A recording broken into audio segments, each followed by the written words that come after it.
Bonjour, aujourd'hui on va parler de c'est quoi la lecture rapide. Pour certains, ça m'intéresse. J'ai fait comme vous, j'ai cherché sur internet, j'ai regardé des trucs, je me suis mal essayé. Ça fait maintenant 15 mois que je fais ça. Ça a des avantages, j'ai vu toutes sortes d'affaires, donc aujourd'hui je vais en parler. D'abord, on va essayer de casser ou voir un certain mythe. Il y en a qui sont chanceux, ils lisent un livre, ils s'en rappellent, ils écoutent de quoi ils s'en rappellent. Ben tant mieux, j'ai dit ça c'est pas moi. J'arrive pas à faire ça. Fait que j'ai regardé les techniques et les stratégies pour réussir à y arriver. Ça demande du travail. Évidemment, on s'en sortira pas ici en pensant que c'est facile. OK?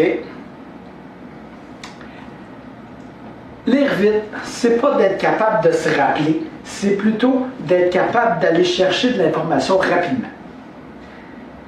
Si votre but c'est de vous en rappeler puis lire un livre, c'est pas le bon vidéo pour ça. Vous pouvez continuer à regarder pour voir des aspects différents de ce que ça va vous amener. C'est justement d'être capable d'aller chercher de l'info rapidement. D'abord, on pourrait commencer un peu avec une petite littérature. Évidemment, c'est de la lecture. On va parler à la fin de l'audio, si ça vous intéresse. Il y a un gars maintenant qui m'a présenté Jim Kwik. Okay? Jim Kwik, c'est un gars qui a eu un accident cérébral, un accident... Puis, il avait de la misère à lire, puis il pensait qu'il ne pouvait plus jamais. Mais il a quand même regardé, il y a des vidéos de Jim Kwik, il y a tout ça, vous pouvez le trouver sur Internet, il y a des pods aussi, toute l'affaire. Il explique un peu toute sa mésaventure, mais qu'il a quand même réussi à lire à travers le temps. Puis à la fin, ça, c'est dans les chapitres, il explique un peu de méthode pour faire lecture rapide. OK. Tu sais, c'est beau, je lisais un peu quand j'allais travailler dans le transport en commun, je lisais, mais je lisais pas vite. Je pensais que je lisais, mais je trouvais que je lisais lentement. Mais effectivement, à la fin, il explique un peu les approches qu'on peut faire. Il donne un peu une façon de calculer. Tout ça, vous pouvez en trouver plein sur Internet. Puis j'ai dit, ben pourquoi pas, on va l'essayer. Un autre livre que vous pouvez trouver intéressant, c'est Tony Buzan. Il y en a écrit plein d'affaires là-dessus. C'est développé, mind map. C'est quand même intéressant. On a des aspects de la lecture, puis comment le cerveau fonctionne, la mémorisation, les associations. C'est quand même intéressant. Sur ça, c'est les livres que j'ai avec moi, mais allez à la bibliothèque de votre quartier, prenez les livres sur le sujet, il y en a d'autres qui sont intéressés. Vous allez voir toutes sortes d'affaires. Si vous pouvez mettre la main sur Feynman ou Rayman, je ne sais plus lequel, qui avait fait les études en psychologie ou sur le cerveau avant Tony Buzan, ça va vous amener d'autres aspects. Vous allez comprendre comment le cerveau fonctionne, comment on fait pour lire l'information. Tu sais, arrêtez-vous pas à un article. Vous allez voir, la lecture rapide, c'est pas comme je disais tantôt, un article, puis on sait tout. C'est d'en lire plusieurs. Donc, vous allez trouver les nuances que ça parle, ça, puis vous allez pouvoir apporter votre propre jugement. Donc, si on commence tout de suite par un peu aller dans le vif du sujet, la lecture rapide demain matin, si vous commencez, vous ne serez pas capable. Ça, c'est clair, ça prend de la pratique, c'est comme apprendre à jouer de la musique. Si vous commencez à jouer du piano, vous allez taper sur le piano, ça va sonner cacophonique. Mais en pratiquant, en appliquant des techniques et des stratégies, vous allez réussir à produire du blues, du jazz, des affaires comme ça. C'est la même chose avec la lecture rapide. Si vous allez devoir réapprendre à lire, c'est un peu pour ça. Peut-être pas acheter tous les livres, mais aller à la bibliothèque du coin, regarder si on peut prendre Hartebeest par exemple, où il y a plein de livres qui expliquent comment c'est composé un texte. Ça prend de la pratique, ça prend des idées, vous devez savoir quoi aller chercher comme information. Donc sur ce, apprenez à lire. C'est pas parce que vous avez fini l'école que vous savez lire. Ça fait peut-être 20 ans que vous avez fini l'école. Ben, il y a des choses que vous avez oubliées, effectivement, le cerveau y oublie. Vous allez comprendre des aspects que vous n'avez peut-être pas vus, vous allez voir d'autres choses. Donc, c'est de réapprendre un peu à lire, puis vous avez peut-être des faux plis, puis de les pratiquer, puis de les remettre en question. C'est comme la musique. C'est ceux qui font de la musique qui me comprennent. Pour devenir bon, ça prend environ 10 000 heures. Ben, pour apprendre à lire, ça peut prendre jusqu'à 10 000 heures. Il faut lire régulièrement. Ou écouter l'audio. On va en parler plus tard vers la fin. Comme je disais, ça fait environ 15 mois que je pratique ça. Je lisais déjà avant dans les transports en commun en me rendant au travail. Donc, tu sais, je lisais quand même. Je n'étais pas si loin que ça, mais j'ai accéléré. Je pense que j'ai accéléré. Puis, je vais chercher beaucoup plus aujourd'hui d'informations. Donc, on fait un petit résumé là-dessus, dans le vif du sujet. C'est quoi? Est-ce que ça fonctionne? La grosse question que je me fais souvent dire, ça fonctionne-tu? Est-ce que ça fonctionne? La question, c'est, ça dépend de ce que tu veux atteindre comme objectif. Il faut que tu saches en partant que le cerveau, il oublie. Ça, c'est les aspects que tu vas trouver partout, c'est tout basé là-dessus. Sachant que le cerveau, il oublie, comment tu peux faire pour moins oublier? Donc, on va voir tantôt, prendre des notes, savoir quoi lire, à quelle vitesse tu vas lire. Donc, on va le voir tantôt, ça c'est plus loin. Ces techniques-là, vous les trouvez toutes sur Internet, c'est pour ça que je ne perds pas de temps ici à parler de ça. Fait que sachant que le cerveau, il oublie, si on revient un peu à les histoires de Feynman et Tony Buzan, c'est ce qui explique, c'est de réussir à faire des associations. C'est comme ça qu'on se rappelle nos histoires, nos concepts. Les associations, autant loufoques qu'ils peuvent être, ça vous appartient, mais c'est votre manière de vous en rappeler. OK? C'est votre façon d'associer les idées ensemble, puis vous allez vous en rappeler, c'est des trucs de mémorisation. Donc, si je reviens encore là-dessus, c'est des techniques, puis des prises de notes, puis de la pratique, c'est de la relecture, et c'est de savoir quoi lire. C'est beaucoup basé là-dessus. Est-ce que ça fonctionne alors? Ça dépend de vous, ça dépend de ce que vous voulez atteindre. Si vous voulez être le savant qui sait tout, ok, ici c'est peut-être pas le bon vidéo pour vous. Ça c'est un objectif peut-être réalisable. Si vous voulez connaître plusieurs sujets, avoir plusieurs idées, être au courant de plusieurs scénarios, voir les nuances, pour lorsque vous arrivez en meeting ou en problème, en résolution de problème, vous ayez une panoplie d'outils, comme on pourrait dire, pour être capable de résoudre un problème, puis différents scénarios pour être capable de comprendre l'autre. C'est là-dessus, ça devient intéressant maintenant. Un point que je peux amener ici, c'est très difficile pour un auteur d'écrire un texte, l'auteur n'est pas en avant de vous, un texte pour transmettre son idée dans un contexte que vous ne savez peut-être pas. Fait que lui, il faut qu'il essaie de généraliser de quoi vous allez comprendre. Alors, c'est aussi basé là-dessus.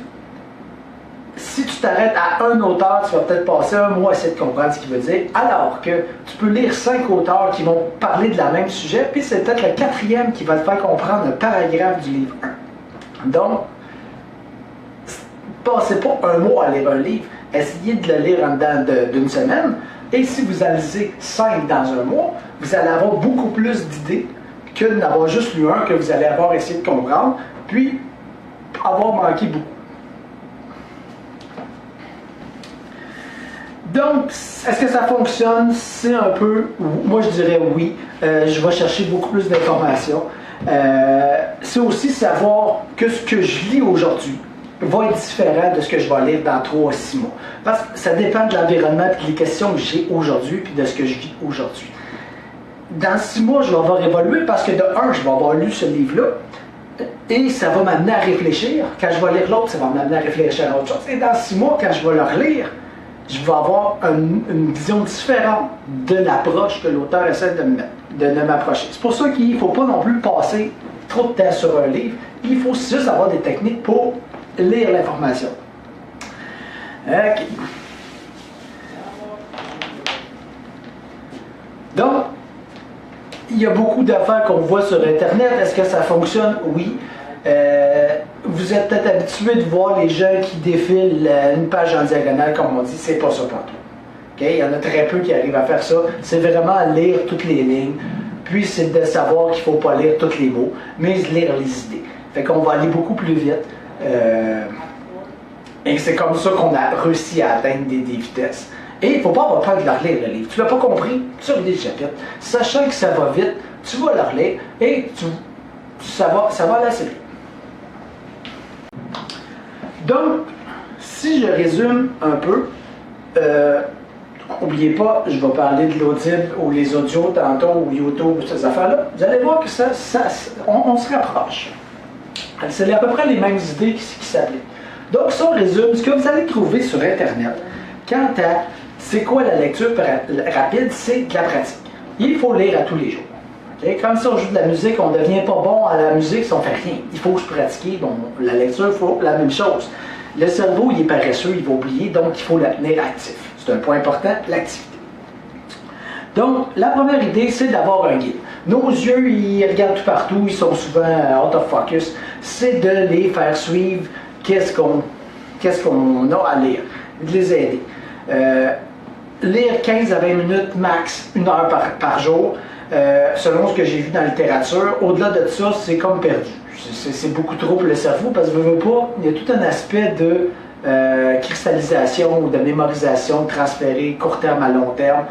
Vous allez tout voir ça dans les aspects de mémorisation, les petites cases mémoire, essayer de faire des sujets, se poser des questions pendant que tu lis. Donc, être actif, savoir ce que tu lis, pas juste lire pour lire, se poser des questions pendant qu'on lit. Donc, essayer de voir pourquoi il amène ce sujet-là. C'est pas toujours évident. Exemple, un roman, on va peut-être plutôt prendre une approche, placer les personnages, placer les temps, donc pour essayer de se figurer une histoire, alors qu'un livre technique, ça va plutôt être les concepts, les idées, pourquoi il l'applique, dans quel ordre, c'est quoi les avantages et les inconvénients. Il y avait un livre super intéressant que j'avais, je ne sais plus c'est lequel, il disait les pros and cons tout le temps. Donc il avait structuré son texte comme vraiment un texte technique. Une autre idée aussi en arrêt de ça, c'est la lecture rapide, c'est d'être capable de lire rapidement et d'être capable de ralentir quand le sujet devient croustillant. Donc, le gars va être en train de parler de la pelouse qui pousse dehors, ça ne t'intéresse pas, tu descends ça vite, tu le lis beaucoup plus vite. Il va passer un sujet qui te passionne comme l'astrophysique. Ah là, tu vas peut-être ralentir un peu, tu vas essayer de comprendre un peu plus. OK? On parlait d'actifs. OK? Il faut essayer peut-être de bouger en même temps, essayer de nous occuper. Il y en a qui vont essayer de la musique, courir, marcher en lisant. C'est toutes des techniques, c'est tout être capable d'actif. C'est pour ça qu'on parle tantôt de 15 à 20 minutes. Réussir à être concentré 15 à 20 minutes, c'est très exigeant. Si on parle de l'audio tantôt, ceux qui vont courir et qui écoutent de l'audio sont occupés pendant qu'ils font ça. Donc, il faut que tu restes. Le cerveau, là, si tu ne l'occupes pas, il vagabonde. Fait qu'il faut que tu le stimules. Je parlais de l'auto, les lectures actives, lire 2 à 3 fois. Si vous vous rappelez, la première lecture, ça va être pour prendre un peu l'aspect du livre, la structure, comment il est composé, de quoi il parle, un peu les sujets, comment ils sont structurés.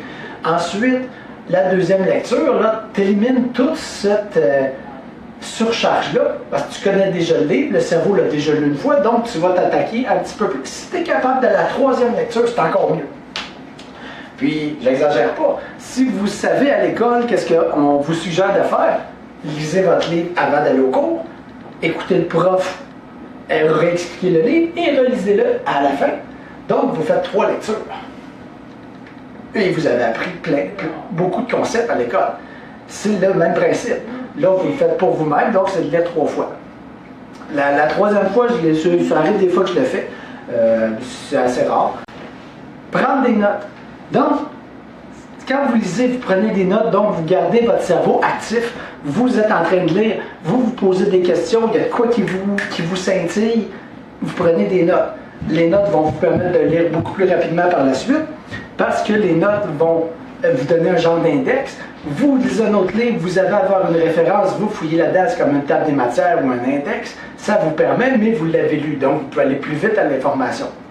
Et quand vous la lisez, augmentez vos notes. Ou refaites une nouvelle note, une nouvelle feuille de notes. Ça, c'est pas un problème. Si je résume encore, c'est des techniques, des stratégies, c'est des façons de lire les livres. Prenez la peine, si ça vous intéresse, de lire des livres là-dessus, d'aller plein d'autres affaires, lire comment les textes sont composés. Ça va vous donner des idées. Vous allez voir un peu plus là-dessus, puis ça devient fascinant. Une question qui peut rester, la petite voix. Dans votre tête, quand vous lisez, il y a une petite voix qui est là. Elle lit pour vous. À l'école, on a appris à lire à haute voix et le prof n'avait pas le temps. Donc, à un moment donné, il dit, bon, maintenant, lis dans ta tête. On continue à lire à haute voix dans notre tête. Ça fait en sorte que vous allez lire certaines études où certains gens disent, nos cordes vocales, ils bougent pareil. Mais parce qu'on lit dans notre tête, nos cordes vocales, ils bougent, donc on est ralenti. Quelqu'un qui va lire peut lire à peu près 200 mots minute. OK, ça c'est un lecteur standard. On peut monter à 250, 300 mots minute quand on accote la petite voix. Si on a réussi, je dis ça comme ça, là, dans ce que j'ai lu, là, si on réussit à dépasser ou se débarrasser de la petite voix, on pourrait monter à 4, 5, 600 mots minute. 1000 mots minute, les gens sont sceptiques. Mais bref, regarde, ça c'est vous qui choisissez.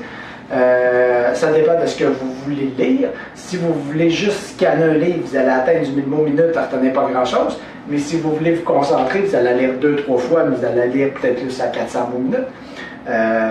Il y a différents aspects. C'est vos stratégies. C'est des stratégies et des techniques. Revenons sur la petite voix. Donc, à vous ralenti, vous pouvez essayer de l'occuper. J'ai essayé, moi, à un moment donné, d'occuper ma petite voix en la faisant compter. Ça a été spécial, ça a explosé dans ma tête parce que, à un moment donné, quand tu lis, ben, tu t'actives le cerveau, la petite voix se met à compter, puis il y a comme un conflit. Je vous dirais, c'est de la pratique, c'est vous habituer à vous en débarrasser, puis à un moment donné, elle va devenir comme, elle va disparaître de l'environnement, puis quand vous allez lire, vous allez être concentré. Vous allez passer outre.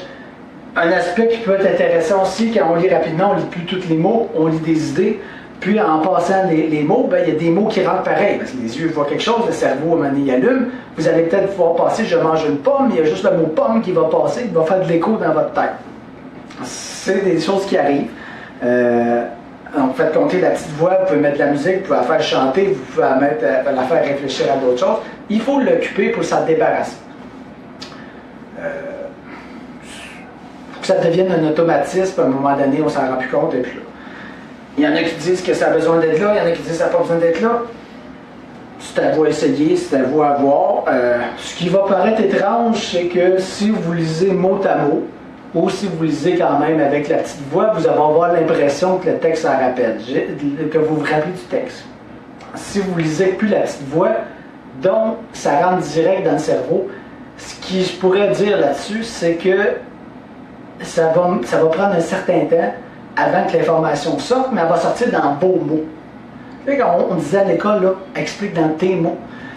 Ça revient avec les associations et tu vas avoir fait ton dictionnaire, tu vas avoir ta façon de l'expliquer, mais en arrière, tu vas avoir tout un background que tu as lu pour réussir à mieux expliquer.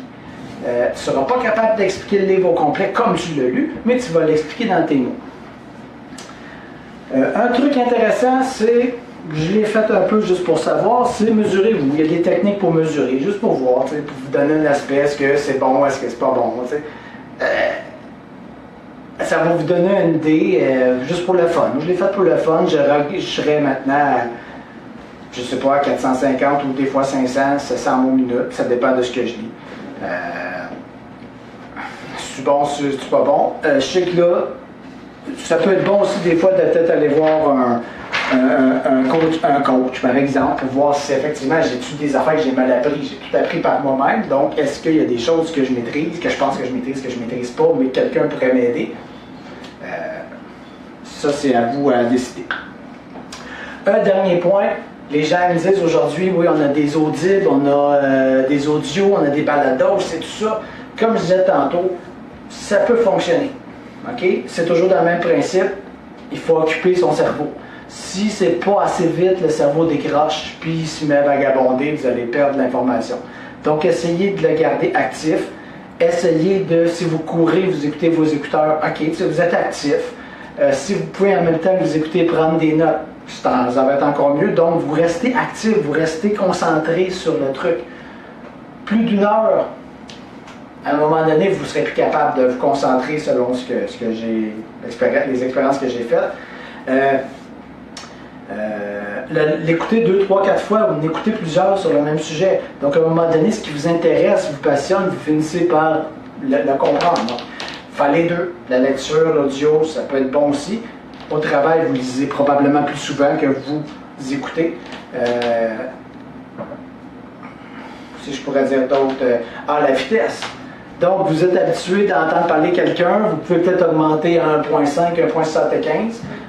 C'est juste que c'est encore audible, mais est-ce qu'à 2 ou même à 3, même si on n'entend plus, le cerveau serait capable? Ça, je ne sais pas. C'est le même principe. À un moment donné, la lecture, tu lis plus tous les mots, parce que c'est les yeux qui voient, c'est pas toi qui les lis. Donc, le cerveau peut lire jusqu'à 60 000 mots minute. Le cerveau il va interpréter 60 000 fois plus vite que ta lecture. Donc, tu peux te fier à ça. Quand tu écoutes la télé, tu vois tout l'ensemble de la télé.